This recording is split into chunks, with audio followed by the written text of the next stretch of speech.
very special Friday session for you today because guess what? It's Halloween, and Halloween is one of my favourite things, as you can probably tell, and as you will probably tell throughout today's Friday Live. So, do say hello. Let us know where you're joining from. It's very mild in London today. My computer's showing 19 degrees. I can't believe that we're coming into November and it feels very unseasonable here in London. So do say hello. I can see we've got Gillian, we've got Nicole, we've got Georgia. Hello everybody, and we've got the lovely Jessie in the comments. So it's going to be a really spooky start to your weekend. Sally, yes, absolutely. It is Freaky Friday. I love that. I should have taken that one. Freaky Friday. And Miles in Oxford too. Hi there, Roz from Chile, Massachusetts. I'm glad you noticed the pumpkin stick.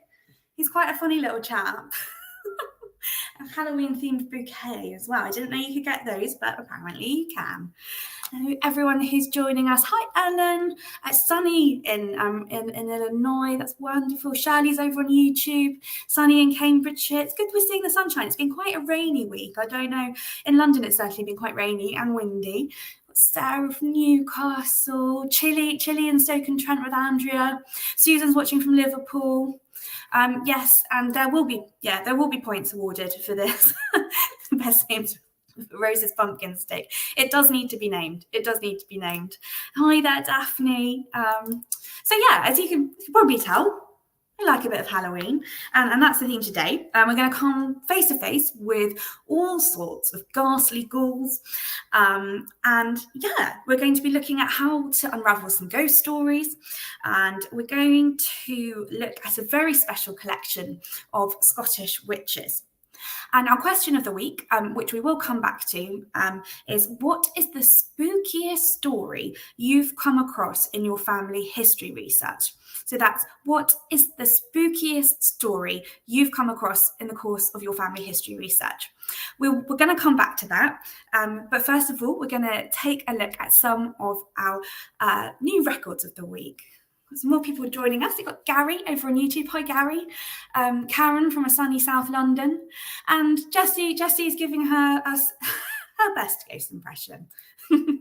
Wonderful stuff. Okay, let's get cracking with our new records of the week. So we've got two new records this week. We've got the Historical Society of Pennsylvania, Births and Baptisms, and the McGill University Honour Roll, which joins us all the way from Canada. And we've got 10 new newspaper titles this week, new titles from Guyana, Antigua, England and Wales. So we've kind of got to go across the pond this week a little bit with Canada, the United States and the Caribbean and Guyana. So our first set this week is the Historical Society of Pennsylvania, Births and Baptisms. So yeah, bit of a mouthful, but it's bringing you births from 1660 all the way from 1992. So we've got quite a broad time span here, and it's over 21,000 brand new records for you this week. Now this collection, the Historical Society of Pennsylvania, draws on many different sources, but these new records in particular hail from the Indiana County Genealogical Collection. So Indiana County is in the west of Pennsylvania. So I've been really learning my US geography this week. So I hope Jen will be proud of me. So the county seat of Indiana County is at Indiana, and it's pictured here in 1900. And Roxanne's excited. This is great. Woohoo! Maybe I can finally find some pen births I've been looking for. Fingers crossed this collection can help. Back to the records here. So you can expect to find details like first name and last name, birth year and birthplace in this collection. And this collection is transcripts as well as the image of the original record. So a really interesting one to check out, actually. And the reason why it is so interesting is because it's a real mix of different resources here. So you've got your typed genealogical notes and newspaper clippings, sort of all sorts of like that, things like that. So it's a real wonderful mix. So I've pulled out, and well, actually, all credit to the wonderful Charlotte, because she digs out the most interesting discoveries in our record collections, and this is one of them. So this particular record relates to Andrew Keith, who was born in 1745 in Aberdeen. And the notes tell us here that he had to flee from Scotland, and then he went to Ireland. And at first I was thinking, why did he have to flee? And then Charlotte pointed out that because of his support of the Stuart rebellion. So he was loyal to the Stuarts. It wouldn't have gone down well with the Hanoverians. So he went to Ireland. And then he went to America, to Cumberland County in Pennsylvania, and he ended up serving in the Revolutionary War. So it's important to point out that these records don't just deal with Indiana County, and indeed don't just deal with Pennsylvania. And indeed, Andrew Keith ended up in Tennessee. So he really had quite the life. And the annotations in this record set are really useful too. For example, at the bottom here, someone's written, "It's not known at this date if these Keiths were connected with Adam Keith of York and Indiana counties." And we can also find the name of the person who actually contributed this information all the way back in 1959. I think this is a really interesting and fascinating way of presenting history. The way that it's being passed down in this way to us is an absolutely fascinating record. So if you have ancestors who sort of travel via Pennsylvania, not necessarily ending up there, this could potentially be a really interesting record set for you. And our next record set of the week is the McGill University Honour Roll. And McGill, of course, is the Canadian university that's based in Montreal and was founded in 1821, and it continues as a world-renowned university to this day. So this particular record set gives a list of those students who served in the First World War. And McGill, like many schools and institutions across the US and Canada and the UK, commemorated those who served in the military across the world in this way, so with a roll of honour. And McGill, pictured here in the Illustrated London News, had already set up an officers' training corps in 1912, so well before the war, a couple of years before the war began. And when war broke out in Europe in 1914, a provisional battalion was formed with 600 to 700 men of all ranks joining. This honour roll book then goes on to commemorate all those who went on to serve in the Canadian Army from McGill during the First World War. So, in these records, you'll find the names of all those from McGill who served in the First World War, alongside their birth year, their location, the date of their entry to the university, their programme and degree. So there's really a lot of information here. You also get an overview of their military service too, and if they were killed in action, the date of their death, their death location and their circumstances. And for those who actually lost their lives in the First World War, the honour roll remembers them with a photograph. So this is a really special collection because we've got photographs of people, which is always so wonderful to see. So let's take a look. Oh, Daphne's crafting, making black and orange pom-poms for Halloween whilst listening. That's exciting. Sireen is asking, has it frozen for everyone? Have we got any problems here? Jessie, if you just let me know if we're seeing any issues, that would be good. I think it's all right from my side. Moving on to the... Oh, good. Karen says it's all good. Thanks, everyone. Always worry. Thank you. Great. Okay, so moving on to look at the original record. So this is a wonderful example from the McGill honour roll. So it's commemorating the service of two men, Gordon Harper Bowie and William Edward Phillips Bowie. So both men studied applied science at McGill at different times. So Gordon, who was born in Ottawa, enlisted on the 12th of March 1915 and was transferred to the Royal Flying Corps and later to the Canadian Railway Troops. So we learned that he served in France and was accidentally killed late on in the war on the 31st of August 1918. So again, the level of detail here is really just incredible, and to have photographs too, really special. And we've got William here on the right, and he was born in Paris, and he served in the 5th Battery, the Canadian Field Artillery. He too served in France and was wounded in April 1916 before being killed in action at Sanctuary Wood on the 2nd of June 1916. So Canadian forces saw really heavy losses at Sanctuary Wood at the beginning of June 1916. Now this was part of the battle for Mount Sorrel. And this is actually an image of Sanctuary Wood from the Illustrated War News from July 1916, which is one of our really special newspapers and provides a wonderful record of the First World War, illustrated with lots and lots of photographs as well as drawings. So for those with an interest in First World War history, I definitely recommend checking out that title.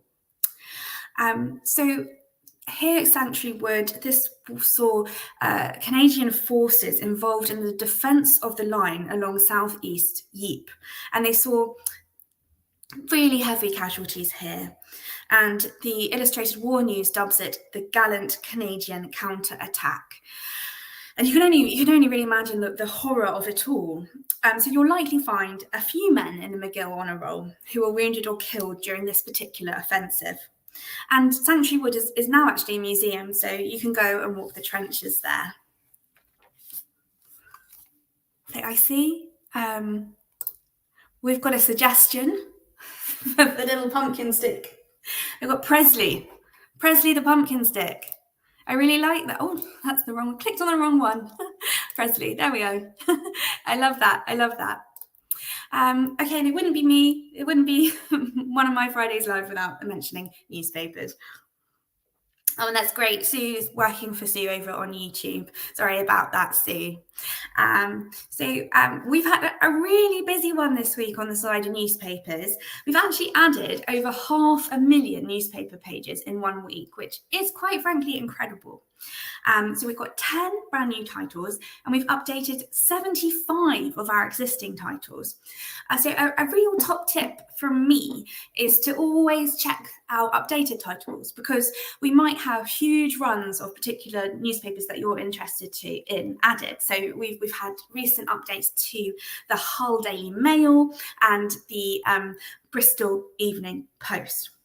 But in terms of our new newspapers this week, we've got 2 government gazettes joining us. So one is the Official Gazette of British Guiana, and the second is the Leeward Islands Gazette, which was published in Antigua. So these gazettes were the mouthpiece of the British colonial government. So they're not exactly newspapers in the traditional term. But you will find official announcements relating to the civil service, the military, the sale of property, wills, division of estates, mining patents. It's really name rich, both these publications. So the Official Gazette of British Guiana ran from 1852 through to 1966, which is when the country gained independence from Britain. And the Leeward Islands Gazette began a little later in the 1870s, and it covers the Caribbean islands of Antigua, Barbuda, St. Kitts and Nevis, and the Virgin Islands. And for our 8 new newspapers, these are from across England and Wales. And Jenny is happy to see the Exeter Leader.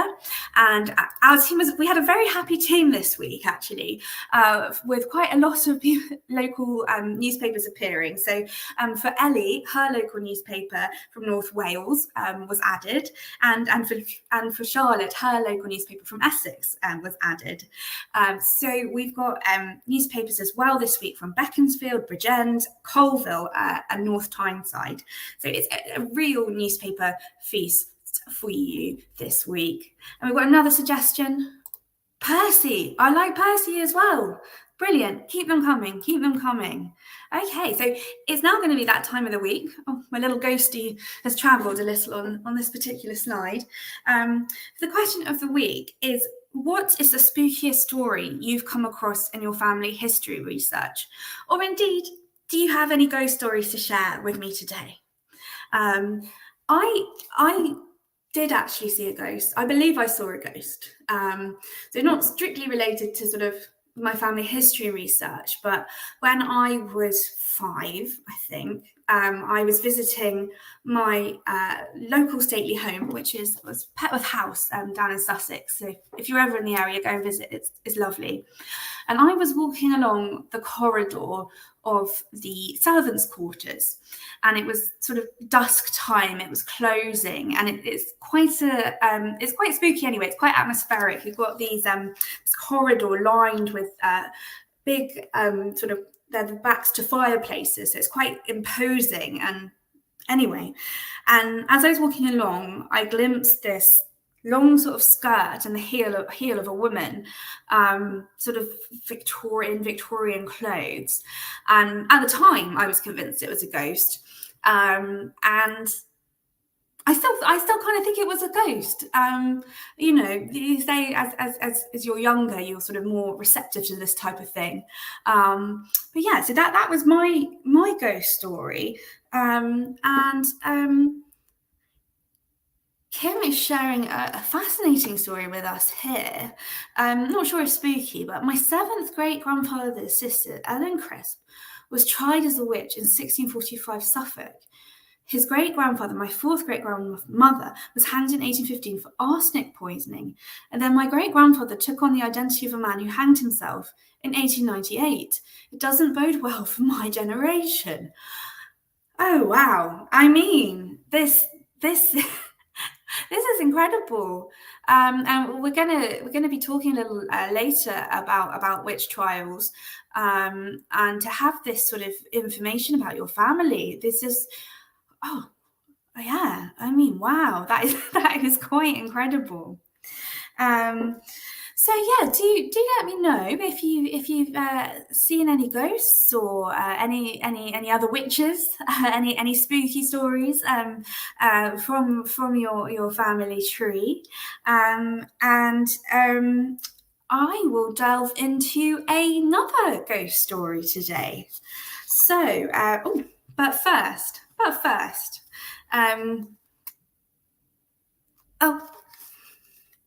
Jessie has a little something spooky for us. And looking through newspapers for spooky things today, I found a story in 1904 about a ghost. My favourite thing about it was that he terrorised women and children who reported the sightings, but respectfully kept his distance from men. That's a typical. Well, of course, you wouldn't be bothering the men, just the women and the children. Oh, there are some wonderful ghost reports in the newspapers, which we are going to take a look at a second. But we're going to leave Halloween for a second, and because the next thing that comes after Halloween is, of course, Christmas. And Christmas is coming. And what better gift to gift this year than the gift of Findmypast? So our brand new gift subscription allows you to treat a special person to an FMP subscription. So Pro, Plus or Premium. So it's super easy to do, and I'm sure Jessie will be able to share the link for you to take a look. So you select your plan, you add the recipient's details with a special personalized message, and your gift will be emailed on the date that you choose, including an introduction to Findmypast and how to use the gift subscription. So a really fabulous gift to give this Christmas. Also alarming at how soon Christmas is. Once Halloween is done, it's basically Christmas time. We've got some more. Another pumpkin name. Boo Boo. I love it. I love it. Lovely and Halloweeny.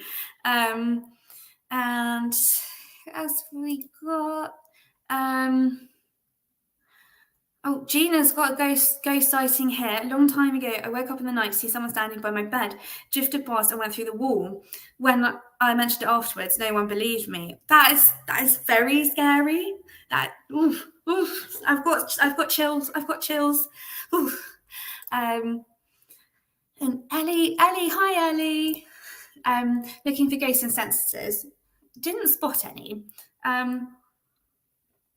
but did spot a lady in the 70s who was going to add her ghost on the census. A specialist came around beforehand and the ghost disappeared, and she was really upset. I think if I had a ghost in the house, I would add it to my census. My sister had a purported ghost in her house. They called him David.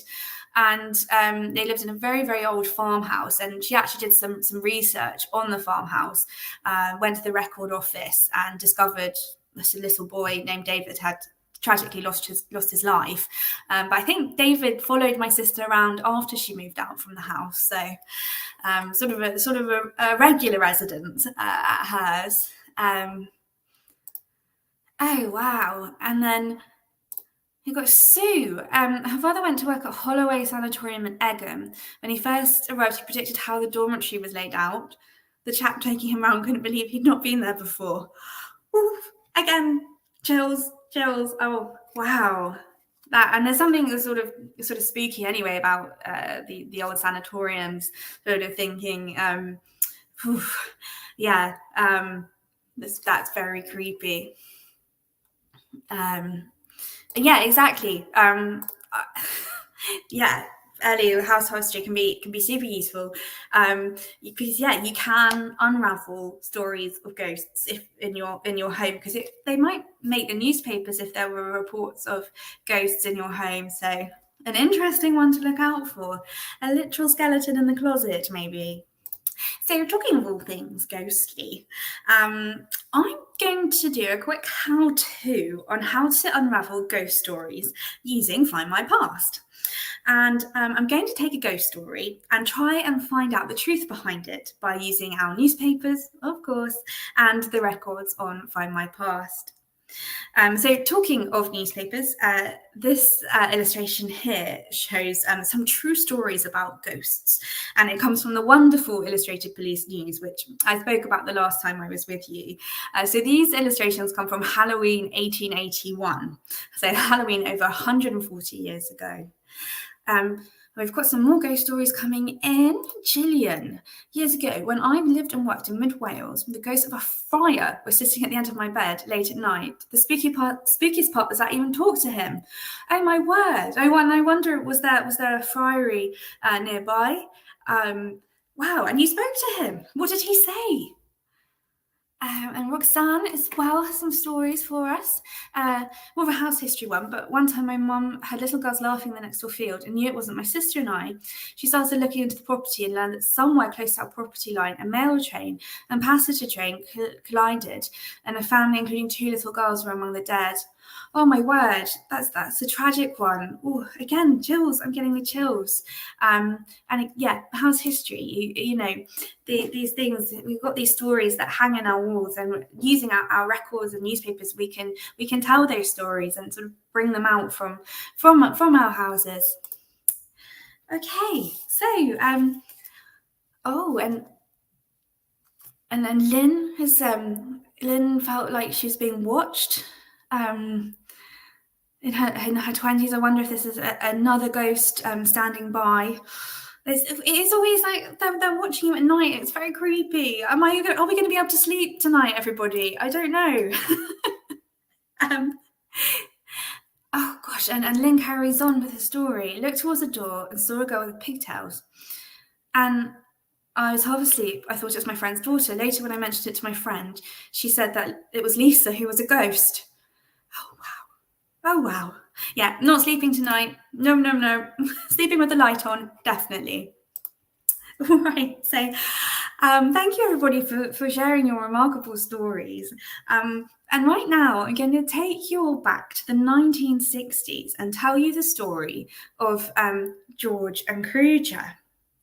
And on the 25th of October, again, just in time for Halloween, this report appeared in the Reading Evening Post.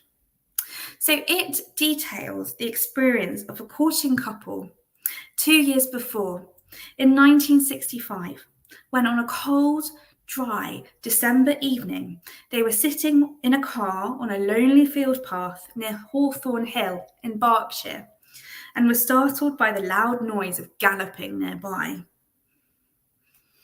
So the article goes on to describe how Acting on a sudden impulse, the girls switched on the headlamps of the car, and they were both astonished to see a powerful-looking horse ridden by a young man in a jockey's cap and colours, which was visible for a moment or two as it passed through the headlight beams. So, pretty unusual, right? We've got a horse and its rider coming through in the evening, in the dark, in December, in rural Berkshire in the 1960s. And the courting couple, I'm sure they were up to no good, parked up in the middle of a field, but I won't make any comments there.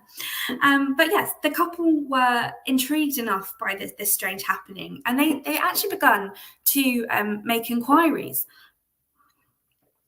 to try and find out who the horse and the man were. But no one in the area knew of any horse being exercised at night. But they struck lucky on a visit to a local pub when a young man told them, "I reckon what you saw was George and Kruger. My grandfather says he often saw them up by Hawthorne Hill of a winter night." So naturally, the couple were intrigued, and the young man's grandfather was tracked down. Now, he told them that he believed that both the jockey and the horse were ghosts, and he told this tragic tale. And I won't do the country accent because it's, but I can keep it up for longer than a sentence or two. So in the winter that Queen Victoria died, there had been a tragedy at Hawthorne Hill racecourse. A lad of 19, whose name was George, had ridden a normally quiet 5-year-old called Kruger in the last race of the day. It had been the young jockey's first race, and it proved to be his last.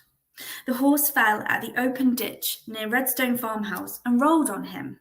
Young George was killed, but Kruger got up and ran off and lived for many years afterwards.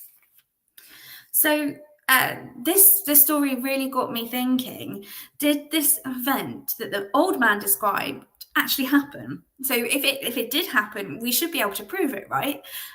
Using our newspapers and our records. So Hawthorne Hill was indeed used for racing, and just quickly jumping into our newspapers and searching for that term, I found these images from a steeplechase at Hawthorne Hill in 1916.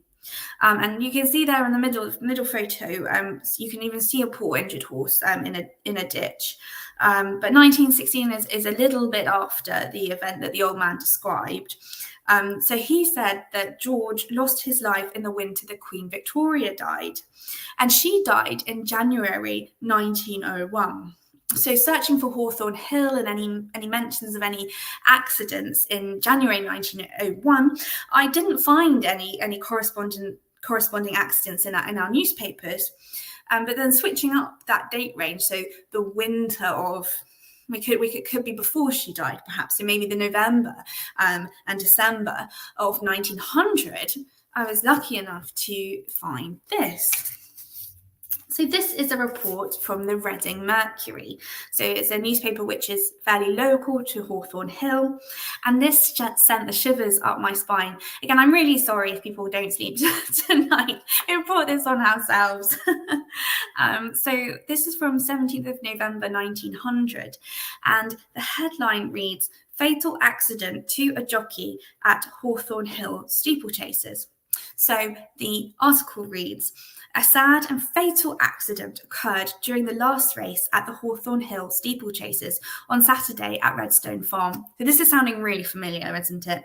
It appears that in the Maidenhead steeplechase run about 4 o'clock, a horse named Kruger, owned by Mr. H. Rich of 40 Farm, Wembley, was ridden by a young jockey named George Pickering, aged 19. It was his first mount and unfortunately proved to be his last.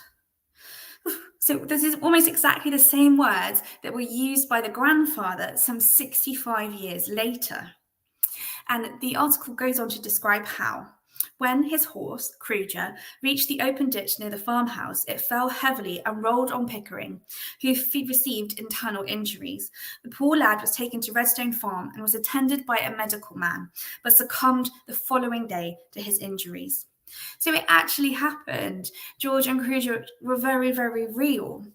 And I wanted to find out more about George, given that his ghost was purportedly haunting Hawthorne Hill, that he was a real person, and also that his life had ended at such an early age. You can sort of understand why perhaps he would haunt the hill, given that he was only 19 when he sadly lost his life. So I was able to find his death record, which we can see here. So George Pickering, male, age 19, died in Q4 of 1900. So that will be either in October, November, December.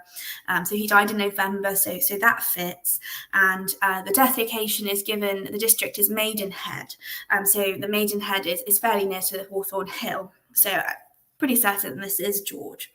But I wanted to find more out about George, where he is in the census family, where he came from, who his family were, and searching George Pickering at that age, it's a fairly sort of common name. So I wanted to find out where he was from.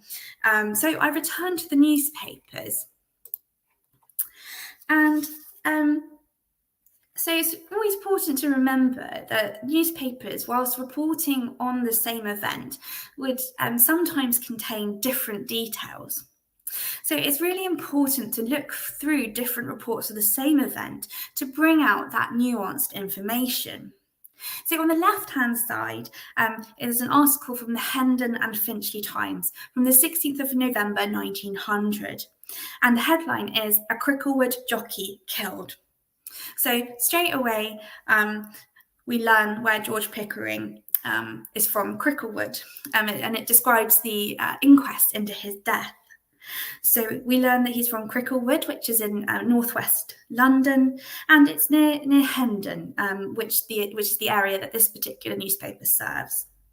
And it also ties in with the owner of Kruger, who lived in nearby Wembley.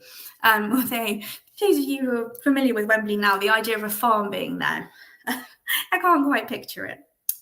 And we also learn from this article that the owner of Kruger, Mr. Rich, said he placed every confidence in Pickering, whom he considered to be a good rider. The horse Kruger was very quiet and was capable of clearing all the jumps. So the inquest returned a verdict of accidental death. So real tragedy. And I've pulled out this other report on the right-hand side, which is from the Londonderry Sentinel on the 15th of November 1900. So from Londonderry, across the Irish Sea, away from Berkshire and London. So this is always a reminder that news travels. Even in 1900, the news of this accident did spread. However, it might not be entirely accurate. So it gives George's home as Cucklewood, Hendon. So it's not quite right. And I did check, is it a typo? Well, it is a typo, but yeah, quite clearly says Cucklewood.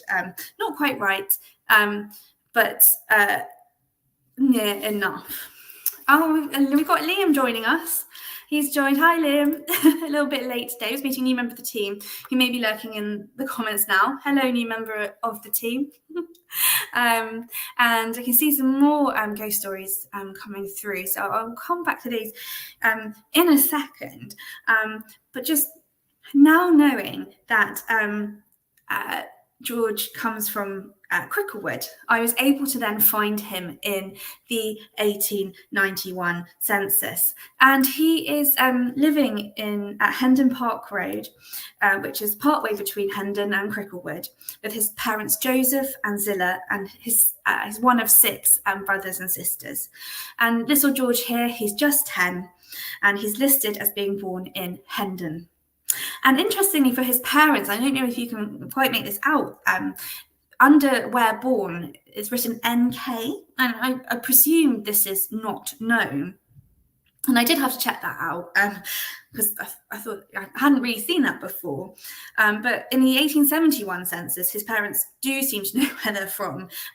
They're born in Lincolnshire and Northamptonshire, respectively. So I'm not quite sure why that wasn't written in 1891. Perhaps the enumerator didn't catch that information. A little sidetracked there. But what really interested me about this census return is George's father's profession. So his profession is given as a groom. And I would hazard a guess that it was this connection that brought George into the racing world. And perhaps even take that a step further and maybe ask whether Joseph Pickering perhaps worked for the Wembley farmer. Perhaps. So this connection with horses would ultimately lead perhaps to George's tragic early death. So this was a ghost story that had some real sort of truth behind it, backed up by our newspapers and our records. So it's down to me to ask you: do you believe in ghosts and that George and Kruger haunt Hawthorne Hill? And I see Daphne's. We've got a ghost story here. When I was very young, I thought I saw a ghost, frightened the life out of me. Turned out it was Father Christmas at the bottom of my bed. That tradition stopped after that. Oh, I can just imagine. Very, very scary, but harmless, thankfully. And we've got Moira, who shared a story with us. My dear grandma died when I was 10 and was heartbroken. The only way my parents could calm me was to say that she would be at every big event in my life. Fast forward to my wedding, and one of my guests was a psychic, and we had no idea. When ringing to thank Mum for the wonderful day she'd had, she asked who this lady was. She described to my mother, my grandmother. She'd never seen a photo of her. My grandmother was standing on the altar next to the priest opposite while I was saying my vows. Oh, wow. I mean, that's just so special. That is, as Jessie says, really, really, really heartwarming. Thank you for sharing that with us, Moira. And we've got Charlotte with us today. Hi, Charlotte. Not from her family tree. She used to work at Kensington Palace. What a wonderful place to work. Encountered many strange things whilst looking up the rooms, cold, feeling sick, tapped on the shoulder, voices at night. But the best one was a ghost during a Halloween tour I did. I was alone in the Queen's State Apartments when I heard footsteps behind me. I turned and saw a steward lady walking through what was a door. Really, my colleague said he experienced and saw the same thing. Oh my word! I think we've got definite ghost stories here, and that was it. That also reminds me of when I went to Jane Austen's house in Chawton in Hampshire. I was in Jane Austen's mother's bedroom, and a friend called out to me and said, "Oh, I feel really strange, and this is odd." And I walked in myself. Don't be silly. Across the threshold, and then suddenly I came over all dizzy, and it passed, it went. But again, it's not sort of just sort of seeing ghosts, but that kind of physical sensation as well. Very creepy indeed. And I've got Andrew, and this is it, yeah, relating to George and Kruger. I have researched a Stockroom. There are websites covering the genealogy of racehorses. I'm gonna have to look him up and do a special on the genealogy of racehorses as my next thing. Really fascinating story, and thanks for sharing, Andrew. Going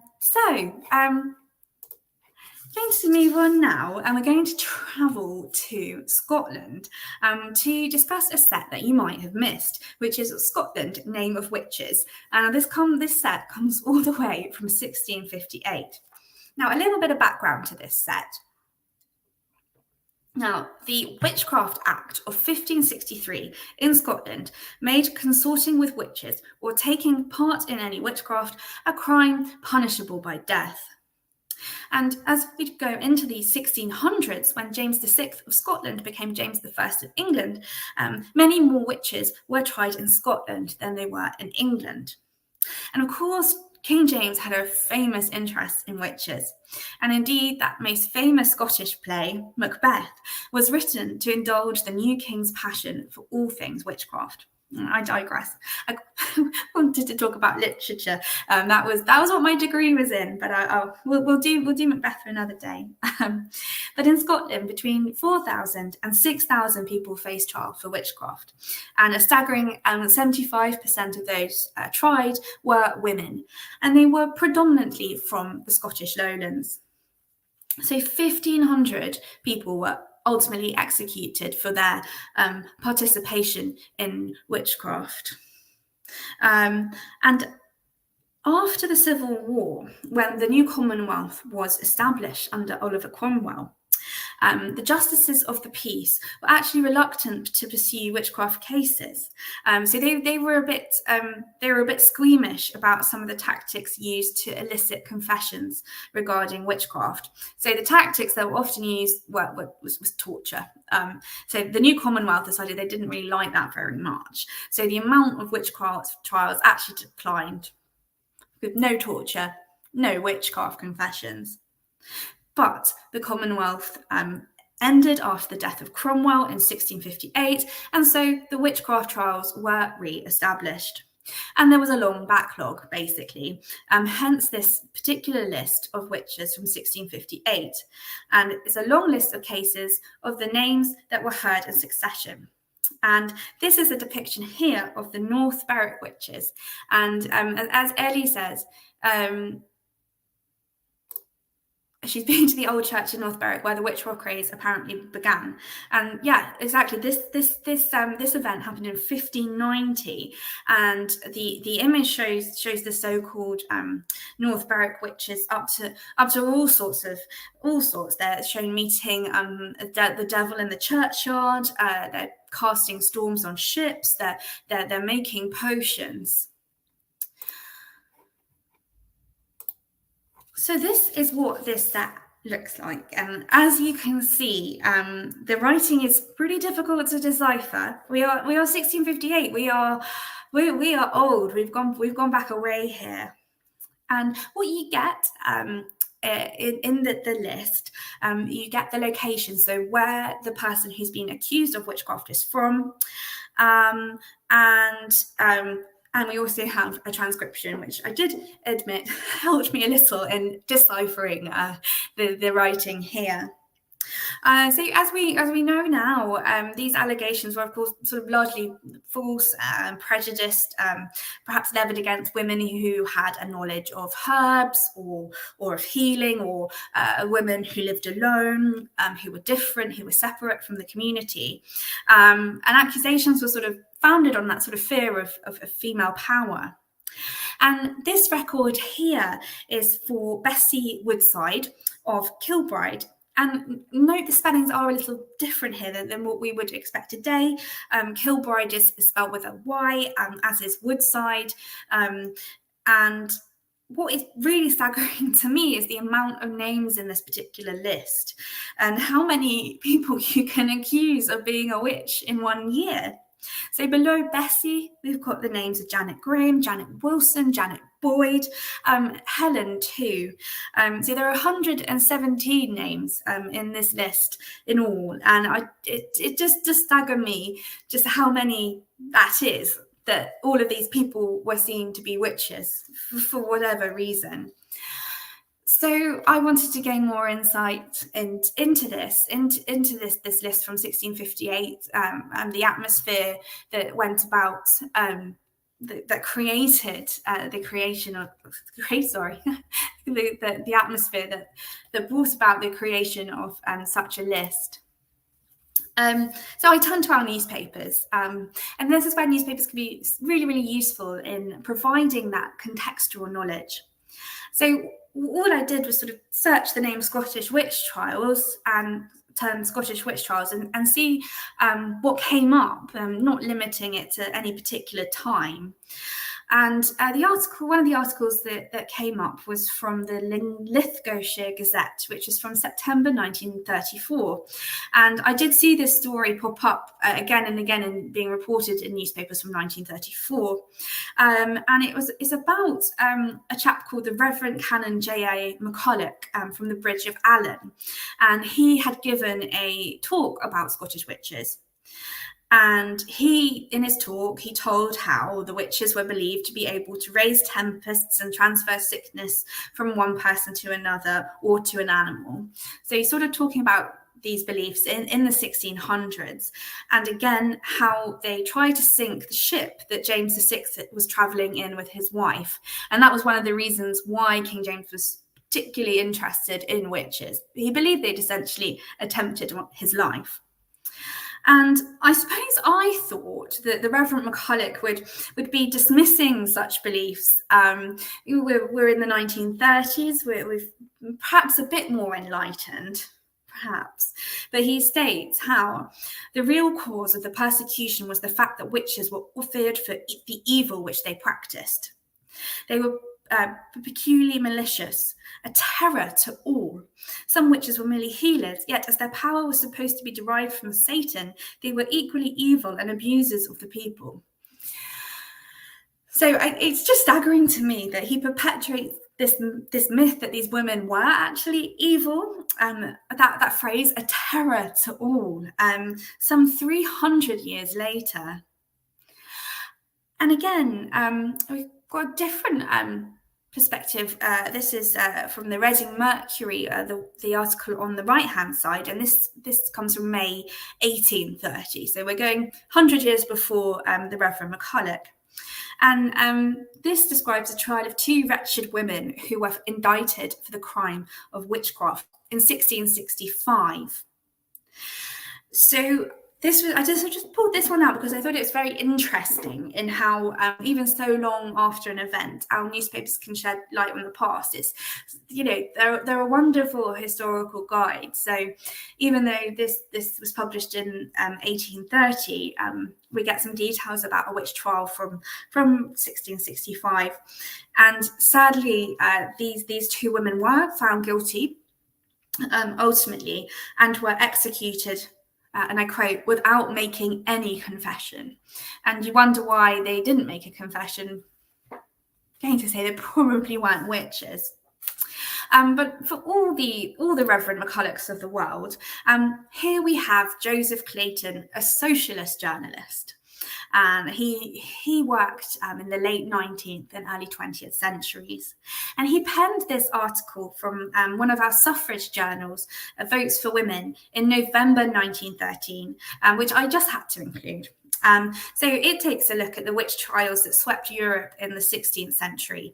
And its opening line is wonderful, bearing in mind it was written over 100 years ago. And the first sentence is, anti-feminism is no new thing. So what it does here is it compares the anti-feminism of the resistance of giving the vote to women in the 20th century to the anti-feminism of the witch trials in the 1500s. And I just thought it was a really fascinating comparison for me, all the way back from 1913. And it reminded me of some research that I'd done into when the word feminism was first used. I wonder, does anybody hazard a guess as to when the word feminism was first used? Georgia, talking here about many women were tortured and executed, accused of witchcraft in my county of Essex. We had a talk on the subject at our WI meeting, a very cruel time to be old and alone. Oh, exactly. It just sounds a terrifying time. So yeah, it's 1837, all the way back to then. And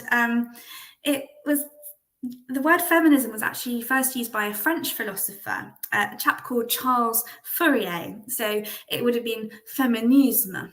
I don't know how my French pronunciation is in my French A-level. I'm a bit rusty. So yeah, he first used the word in 1837. And Fourier had some very interesting ideas around utopian socialism. And his idea of feminism was building up women and supporting their rights. And if you'd like to read more about Fourier and his ideas, we actually have a newspaper for that. And it's called the London Phalanx, which was published in England to promote Fourier's ideas after his death. there we go. There we go. So from everything from feminism through to ghost stories, I think we've covered quite a lot this week, and I think we've success. I think Percy. I think Percy's. I think this is going to be Percy. I think we will call him Percy. Yes, I think that suits him. So thank you so much to everybody for joining me today. I hope you all have a wonderful weekend, a spooky weekend. Hopefully we'll be able to sleep tonight. No nightmares, but if you do see any ghosts, please do let us know. Or if your house is haunted, do a little bit of house history, a little bit of research. So have a lovely weekend, and I will see you again very soon. Goodbye.